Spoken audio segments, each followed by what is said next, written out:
Hello guys, welcome. Collective reading tayo ngayon. Tingnan natin kung ano yung current energy ng person mo. Be open-minded po, hindi po halos lahat makaresonate, kaya piliin na lamang. And thank you nga po pala sa mga nag-subscribe, lalo na sa mga bumabalik. Marami pong salamat. Give me the message for collective. Ano yung energy ng person mo? Anong balita sa kanya sa panahon ngayon, okay? Anong kaganapan nangyayari? Give me the message. Ano ang energy ng person mo ngayon?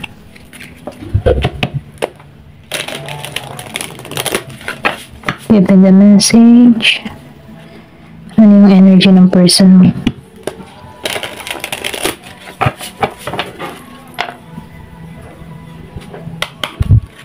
Give me the message. Ano yung energy ng person mo?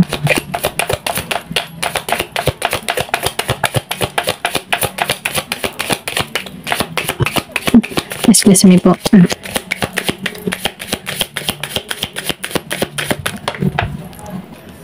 Meron ditong Page of Wands.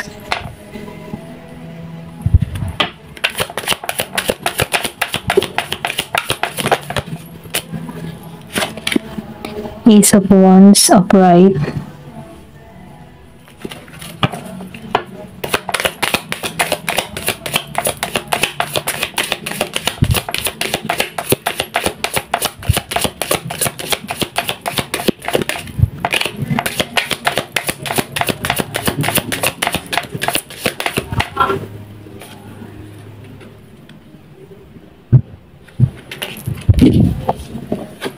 Meron ditong Page of Sword.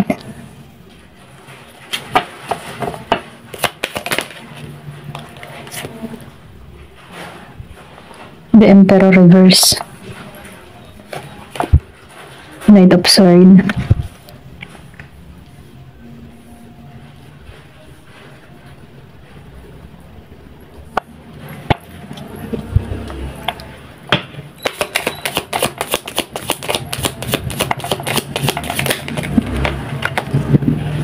Nakikitaan ko dito, no?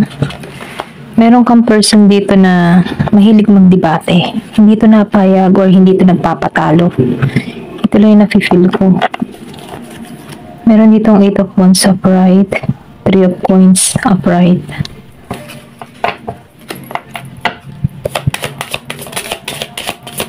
Nakikitaan ko dito, no? Meron kayong common ng tao na to.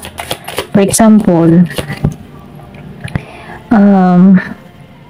pareho kayo may trabaho, focus kayo sa inyong financial. Kumbaga, yun yung common nyo. Parang tipo na priority nyo yung pagkakakitaan, yung trabaho nyo, yung mga priority nyo. Kumbaga, nakikitaan ko dito, pareho kayong goal-oriented. Give me more information.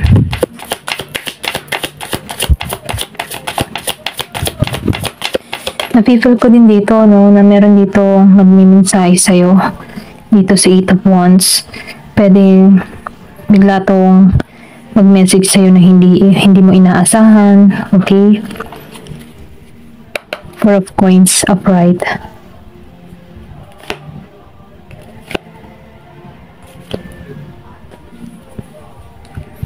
Meron ako nakikita dito na Aries, Leo, Sagittarius, Gemini, Aquarius, and Libra, Virgo, Capricorn, and Taurus. And, ayun, malakas dito ang air sign, fire sign, okay? Nafe-feel ko dito, no, sa 4 of Coins. Itong person mo, nakikitaan ko dito na mahirap siyang alisan yung mga old pattern niya. Kumbaga sa old pattern na yung kanyang mga kinagawian niyang gawain na kung saan. For example, yung mga habit ba niya na hindi maganda. Kumbaga may addiction to na kung saan hindi niya mapakawalan, okay? Kung ang person mo dito ay merong habit or bad habit or merong addiction, nahihirapan tong pakawalan. Kasi yung addiction naman depende sa, halimbawa, addict sa babae, addict sa sigarilyo, sa alak, addict sa drugs, or pwede rin sabihin na Addict sa mga pagbibili ng mga bagay-bagay, okay? Addict sa sugal, mga ganun. Kumbaga, meron siya ditong habit na ayaw niyang pakawalan or hirap siyang baguhin para sa kanyang sarili. Kumbaga, nakagawian na niya ito. Yan, ito lang nakikita ko sa 4 of Coins. And then nakikita ko dito sa Knight of Sword and 8 of Sword. Pinagsabay kasi ang Knight of Sword and 8 of Sword. Pareho pang naka-upright siya. So itong tao mo, feeling trap. Pwede rin sabihin sa panahon ngayon marami siyang isipin, marami siyang pumapasok sa kanyang kaisipan na feeling ng tao nito nakatrap siya sa sitwasyon. Na kung saan itong tao na to ay kumbaga hindi niya mahanap yung katotohanan, hindi niya kumbaga maybe meron kang person na hindi na bibigyan ng advice, hindi ba nagagabayan sa right path, kumbaga pwede rin sabihin meron siyang mga barkada na mali na kung saan dito siya napapunta sa maling direksyon, okay? Kumbaga kulang to sa gabay, kulang to sa payo, kulang to sa pagpapaalala, okay? Ito lang yung nafe-feel ko. Then nakikita ko rin dito, itong tao na ito nakakaramdam to ng kahirapan sa panahon ngayon.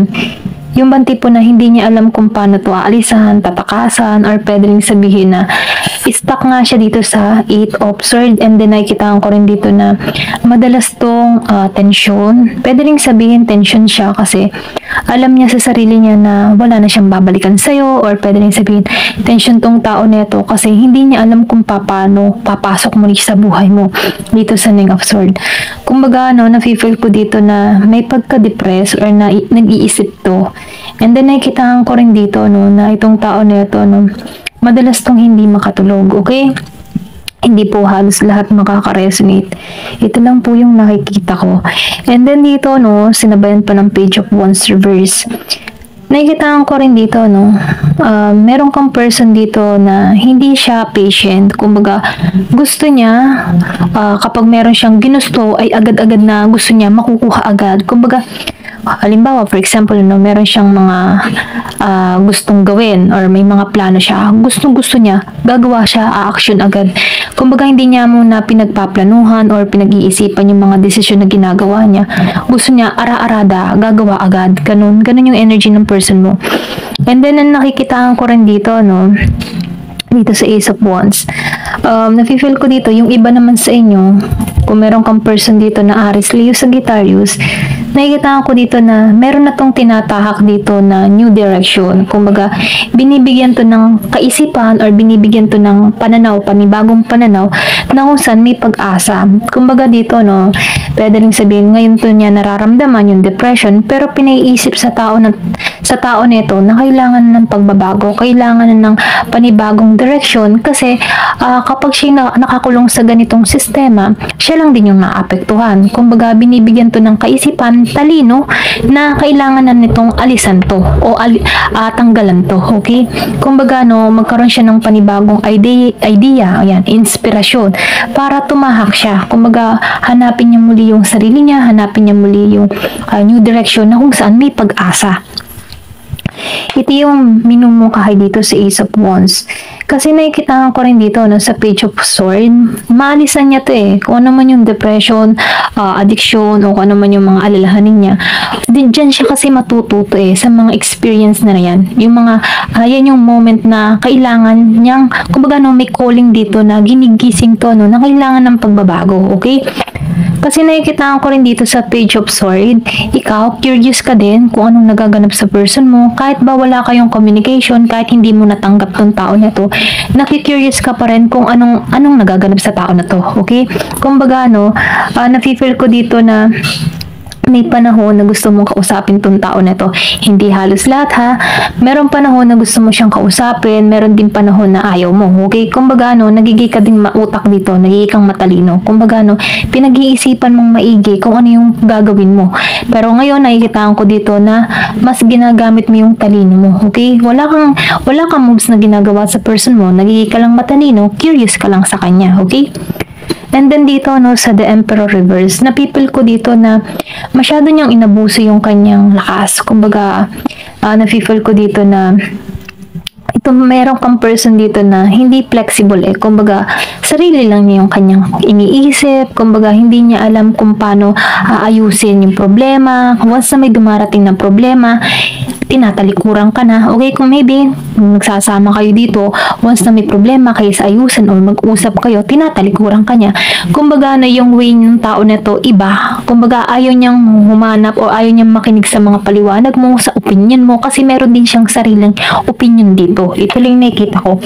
Kumbaga nafe-feel ko dito, maybe ikaw inabuso ka din ng tao na ito, okay? Yung kabaitan mo, kumbaga nananatili ka pa rin sa tao na ito, okay?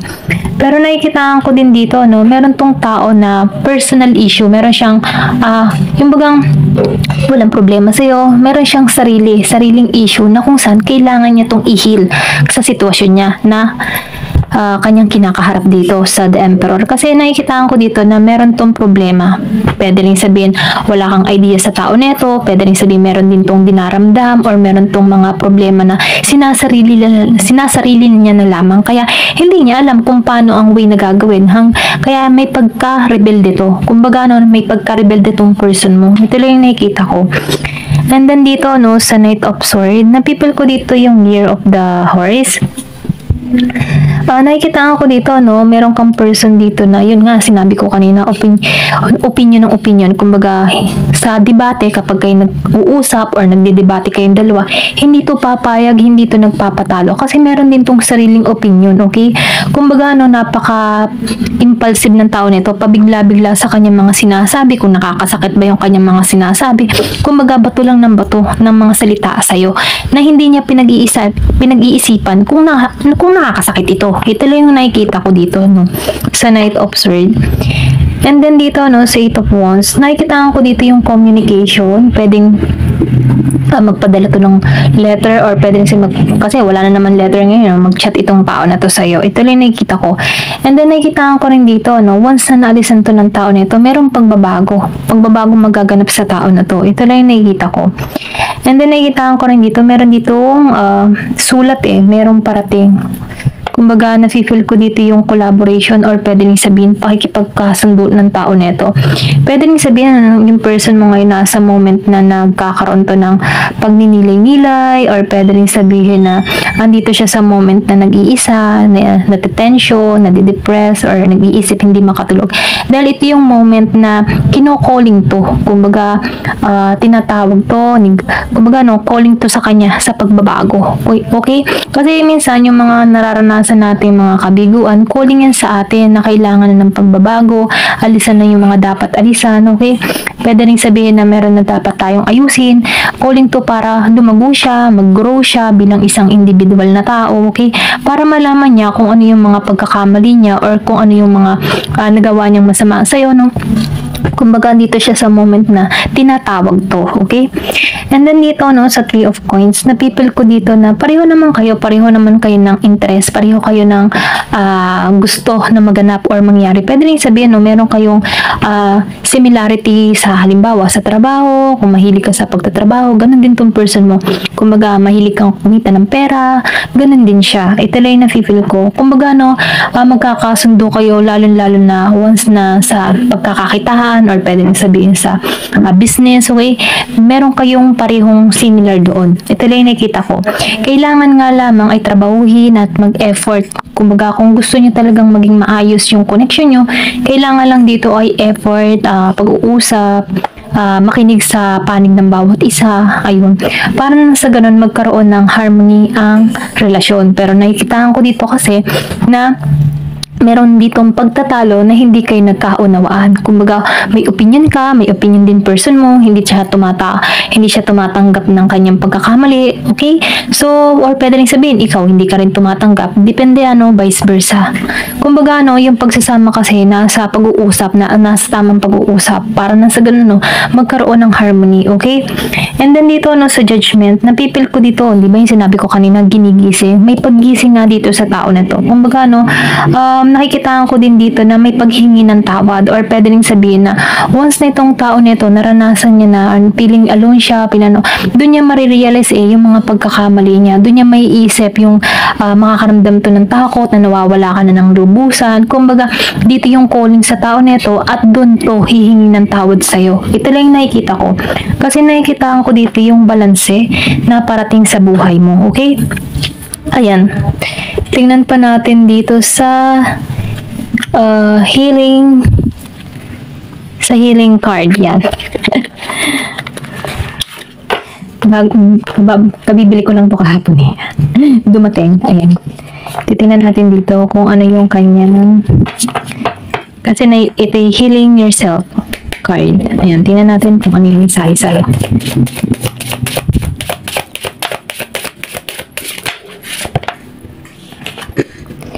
Self-love. So, nandito ka sa moment na minamahal mo yung sarili mo. Tingnan mo yung babae kaganda-ganda. Andun ka sa moment na minamahal mo na, inalagaan yung sarili mo. Dito ka natuto, or sabihin natin, nagising ka dito sa connection na to. Kumbaga, itong pinanaramdaman mo, meron ding magandang benepisyo sa'yo kasi nakikita mo na yung halaga mo. Okay? Then, meron dito na patience. So, nafe-feel ko dito yung iba sa inyo nagiging patient sa kung nasa saan ka man, or pwede rin sabihin, nagiging ka pa rin patient sa person mo na meron ditong pagbabagong maganap sa tao mo. Ito lang yung nakikita ko. Kumbaga, patient lang ang kailangan. At syempre, ipanalangan mo din na tuluyan ang pagbabago ng person mo. Kumbaga, magbuklod muli kayo kung gusto mo pa talaga tong person mo na magsama muli kayo, na maging sentro sa inyo ay ang Panginoon. Okay? Meron ditong patient, meron ditong 23 and 24. Pwedeng pinanganak ka ng 23 or 24. Ayan. Then, meron ditong help from above. Kumbaga, nakikita ko dito na meron tulong mula sa itaas kay God. Ito yung dahilan kung bakit nakakabangon kang muli. Ito yung dahilan kaya nagkakaroon ka ng magandang pananaw sa buhay. Ito yung dahilan kung bakit nakikita mo muli yung sarili mo. Okay? Kumbaga, yung tulong ng Diyos, ang pagtawag mo sa Kanya, ito yung dahilan kung bakit may pagbabagong nagaganap sa buhay mo. Okay? Meron ditong 27. Give me more information. Ano pa yung mensahe sa'yo?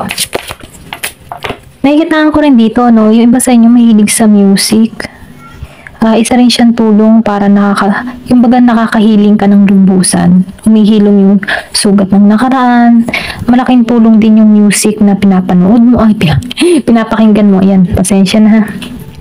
Ayan, courage. Kumbaga, nafe-feel ko dito nagkaroon ka ng tapang, lakas ng loob. Kung makikita mo dito, merong mga, kumbaga, may multo ng nakaraan na sumisira, or pwedeng sabihin na, ayaw ka nitong makawala. Pero, dahil sa tapang at lakas ng loob mo, dahil sa pagbabagong nagagawa na nangyayari, at dahil sa tulong na rin ng Diyos, merong pagbabago. Nagkaroon ka dito ng tapang at lakas ng loob, at nagkakaroon ka dito ng kaliwanagan upang tumahak sa panibagong landas. Ito lang yung nakikita ko dito. Then dito, discover your life purpose. So, nafe-feel ko din sa inyo, na-discover mo kung ano yung purpose mo sa buhay mo, kung ano yung mga priority mo sa buhay mo, dun ka nakatuon ngayon. Kumbaga, nagkaroon ka ulit ng panibagong motivation para sa iyong sarili, or pwede rin sabihin nag-focus ka sa iyong trabaho, or pwede rin sa mga pangarap mo, na kung saan before, nawala ka, kumbaga, before, nawalan ka na ng pangarap, parang pinangarap mo lang yung pagsasama nyo. Kumbaga, ngayon, nakikita ko dito yung pagbabago. Kumbaga, nangarap ka muli, binuhay mo muli yung sarili mo. And then, nakikita ko rin dito, meron ditong pag-agos so nafe-feel ko dito, meron ditong pagbabago, expansion na nangyayari sa'yo, okay? Paglago, okay? Ito lang yung nakikita ko, meron ditong 29, 27, 30, 23, and 24. Pwedeng pinanganak ka ng ganoon, okay? Ito lang yung mensahe sa'yo. Thank you for watching, and love and peace.